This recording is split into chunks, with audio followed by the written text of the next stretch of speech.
Hello friends, Dhamus kitchen and blog પર તમારું સ્વાગત છે. મિત્રો, આજે બનાવીશું બટાટાનો ફરાળી લીલો ચેવડો. વ્રત ઉપવાસના ફરાળમાં ખાઈ શકાય કે પછી રેગ્યુલરમાં પણ તમે નાસ્તા તરીકે આ ચેવડો ઉપયોગમાં લઈ શકો એવો સ્વાદિષ્ટ બને છે. બનાવવાની રીત સાવ સરળ અને માત્ર 7 થી 8 જ મિનિટમાં બનીને તૈયાર થઈ જાય એવો સરળ છે. તો ચાલો રીત જોઈ લઈએ.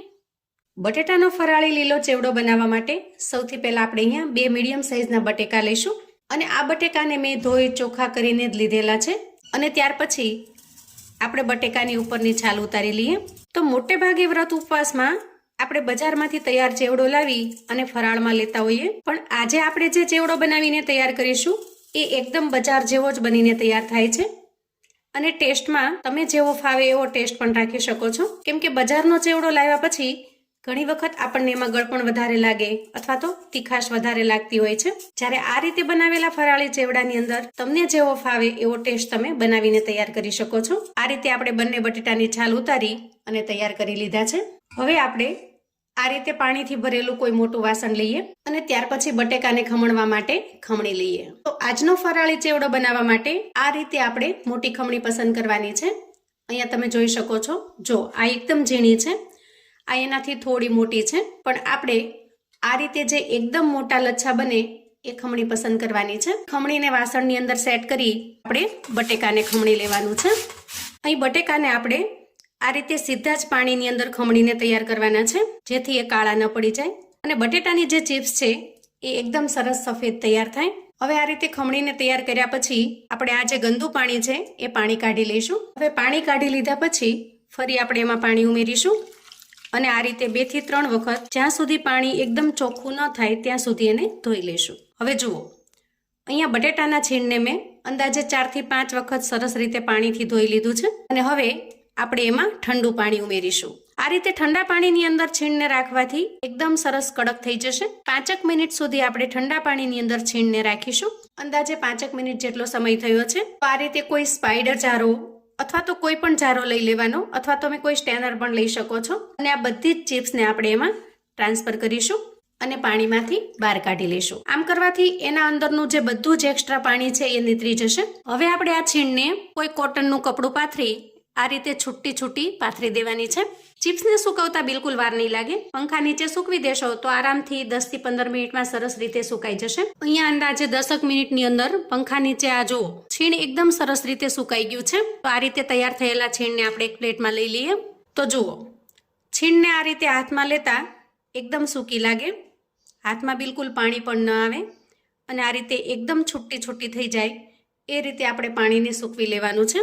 ત્યાર પછી એક મિક્સિંગ બાઉલ લઈએ અને એમાં અંદાજે 8 થી 10 ચમચી જેટલું પાણી ઉમેરી દઈએ. અહીંયા પાણીનું પ્રમાણ આપણે ઓછું રાખવાનું છે. જુઓ, આટલા જ પાણીની જરૂર પડશે. અને ત્યાર પછી એ પાણીની અંદર 1 ચમચી જેટલું ફરાળી મીઠું ઉમેરી દઈએ, એટલે કે સેંધાલું મીઠું ઉમેરી દઈએ. મોટા ભાગે બધા ફરાળની અંદર સેંધાલું મીઠું જ ઉપયોગમાં લેતા હોય છે. હવે જુઓ, ચમચીની મદદથી આપણે મીઠાને એકદમ સરસ રીતે પાણીની અંદર મિક્સ કરી લેવાનું છે અને મીઠું સરસ રીતે મિક્સ થઈ જાય એટલે આપણે આ બાઉલને સાઈડ પર મૂકીશું અને હવે ગેસ તરફ જઈશું. અહીંયા મેં ગેસ ઓન કરી તેલ અગાઉથી જ ગરમ થવા માટે મૂકી દીધું છે અને તેલ પણ સરસ રીતે ગરમ થઈ ગયું છે. તો આ સમયે એક નાની વાટકી જેટલા શેંગદાણા લઈશું અને એને તેલમાં ફ્રાય કરી લઈશું. આજના ચેવડાનો ટેસ્ટ બજારના ફરાળી ચેવડા કરતાં પણ એકદમ સરસ લાજવાબ બને છે. અને એક વખત જો તમે આ રીતે ફરાળી ચેવડો બનાવશો તો જ્યારે પણ તમારે ફરાળ વ્રત ઉપવાસ હશે ત્યારે તમે ઇન્સ્ટન્ટથી ઝડપથી બનતો આ ચેવડો બનાવવાનું પસંદ કરશો, કેમ કે બનાવવામાં બિલકુલ વાર નહીં લાગે. માત્ર 5 થી 7 મિનિટની અંદર બનીને તૈયાર થઈ જશે. હવે જુઓ, અહીંયા શેંગદાણા માત્ર 1 મિનિટની અંદર જ સરસ રીતે સતળાઈ ગયા છે. એના ઉપરની સ્કિન ફાટી જાય એટલે સમજવાનું કે સરસ રીતે સતળાઈ ગયા છે. આ રીતે તૈયાર થયેલા શેંગદાણાને આપણે એક ગરણીમાં લઈ લઈએ, જેથી વધારાનું જે કાંઈ તેલ છે એ નીચે નીતરી જાય. ત્યાર પછી આપણે જે લચ્છા તૈયાર કર્યા છે એ બટેટાના લચ્છા ઉમેરી દઈએ અને સાથે આ પાણીની 1 ચમચી ઉમેરી દઈએ. અહીંયા બટેટાનું છીણ એકદમ ઝડપથી ક્રિસ્પી થઈ જશે અને એકદમ સરસ વ્હાઈટ પણ બને છે. અહીંયા તમે જોઈ શકો છો, આ રીતે એકદમ સરસ ક્રિસ્પી થઈ જાય એટલે તૈયાર થયેલા છીણને આપણે ગરણીમાં લઈ લઈએ અને ત્યાર પછી એ જ રીતે બીજી બેચ કરી લઈએ. બબલ્સ ઓછા થઈ જાય એટલે સમજવાનું કે છીણ સરસ રીતે ક્રિસ્પી થઈ ગયું છે. અને હવે એ જ રીતથી બાકીના ખમણને તૈયાર કરી લઈએ. અહીંયા ખમણ આપણે થોડું જ ઉમેરવાનું છે, એ વાતનો ખાસ ખ્યાલ રાખવાનો છે. એક સાથે જાજુ નહીં ઉમેરીએ. કેમ કે એક સાથે જાજુ ઉમેરીશું તો એને ક્રિસ્પી થવામાં બહુ વાર લાગશે અને વધારે પડતી વાર લાગશે તો ખમણ છે એ લાલ થઈ જશે. તો અહીંયા બધું જ બટેટાનું છીણ તળાઈને તૈયાર થઈ ગયું છે. હવે ચેવડાને એકદમ હેલ્ધી, ટેસ્ટી અને રીચ બનાવવા માટે અહીંયા 3 થી 4 નંગ જેટલા કાજુને મેં કટ કરી લીધા છે, એને પણ ફ્રાય કરી લઈએ. અને સાથે સાથે 3 થી 4 નંગ જેટલી બદામને પણ કટ કરી છે, એને પણ ફ્રાય કરીશું. અહીંયા તમારે ફ્રાય ન કરવી હોય તો તમે સીધી પણ ઉમેરી શકો છો, પણ આ રીતે ફ્રાય કરી લેશો તો ટેસ્ટ ખૂબ સરસ આવશે. અને ત્યાર પછી એક લીલા મરચાના નાના નાના ટુકડા અને મીઠા લીમડાના થોડા પાનને પણ ફ્રાય કરી લઈએ. તો હવે આપણે ચેવડાને મિક્સ કરવા માટે એક મોટો મિક્સિંગ બાઉલ લીધો છે અને એમાં સૌથી પહેલાં તળીને તૈયાર કરેલું બટેટાનું છીણ ઉમેરીશું.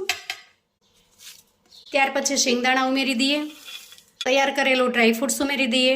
ત્યાર પછી મરચાના ટુકડા અને મીઠા લીમડાના પાનને ઉમેરી દઈએ. એકદમ સરસ ખાટો મીઠો ટેસ્ટ લાવવા માટે થોડી દ્રાક્ષ ઉમેરીશું. દ્રાક્ષને તમે તળીને પણ ઉમેરી શકો છો. અને હવે આ બધી જ વસ્તુ ઉમેર્યા પછી આપણે મસાલા કરી લઈએ. સૌથી પહેલા આપણે ફરાળી મીઠું ઉમેરીશું. આપણે અહીંયા બટેટાના છીણને તળતી વખતે મીઠાવાળા પાણીનો ઉપયોગ કરેલો છે, જેથી બટેટાનું છીણ ઓલરેડી મીઠાવાળું જ બન્યું હશે. તો અહીંયા જ્યારે પણ તમે મીઠું ઉમેરો ત્યારે એનું પ્રમાણ જોઈને ઉમેરવાનું. એક વખત આ જે ચિપ્સ છે એને ચાખી લેવાની અને એની ખારાશ હોય એ પ્રમાણમાં જ તમારે મીઠું ઉમેરવાનું છે. ત્યાર પછી અડધી ચમચી જેટલો વરિયાળીનો પાવડર ઉમેરીશું. તમે જો ઉપવાસ માટે ન બનાવતા હો અને રેગ્યુલર માટે બનાવતા હો તો તમે અહીંયા ફુદીનાનો પાવડર પણ ઉમેરી શકો છો. એનાથી બહુ મસ્ત ટેસ્ટ આવશે ચેવડામાં. અડધી ચમચી જેટલો આપણે આમચૂર પાવડર ઉમેરીશું ખાટો મીઠો ટેસ્ટ લાવવા માટે.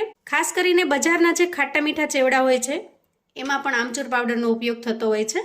અને 1 ચમચી જેટલો આપણે અહીંયા દળેલી ખાંડનો ભૂકો ઉમેરીશું, એટલે કે બૂરું ઉમેરીશું, જેનાથી ટેસ્ટ એકદમ સરસ ચટપટો અને મીઠો બનશે. ત્યાર પછી છેલ્લે ઉમેરીશું 1 ચમચી જેટલું લાલ મરચું પાવડર. અહીંયા હું કાશ્મીરી લાલ મરચું વાપરી રહી છું. અને હવે આ બધી જ વસ્તુને આપણે સરસ રીતે મિક્સ કરી લઈશું. તો અહીંયા આપણો એકદમ ટેસ્ટી એવો બટેટાનો લીલો ચેવડો બનીને તૈયાર છે. જ્યારે પણ તમે વ્રત ઉપવાસ રહ્યો ત્યારે બનાવીને તૈયાર કરી શકો. આ ઉપરાંત તમારે જો ઉપવાસ ન હોય ને તો તમે રેગ્યુલરમાં પણ બનાવીને તૈયાર કરી શકો અને ખાઈ શકો એવો સરસ ટેસ્ટી બને છે. બાળકોને આ ચેવડાનો ટેસ્ટ ખૂબ જ પસંદ આવશે. તો બાળકોને પણ તમે આ ચેવડો રેગ્યુલરમાં લંચ બોક્સ કે ટિફિન બોક્સમાં આપી શકશો, અથવા તો સાંજે નાની મોટી હળવી ભૂખમાં પણ આપી શકાય. અને 100% ગેરંટી છે મિત્રો, જો એક વખત તૈયાર કરશો તો હંમેશ માટે તમે આ ફરાળી ચેવડો બનાવવાનું ભૂલશો નહીં, વારંવાર બનાવશો.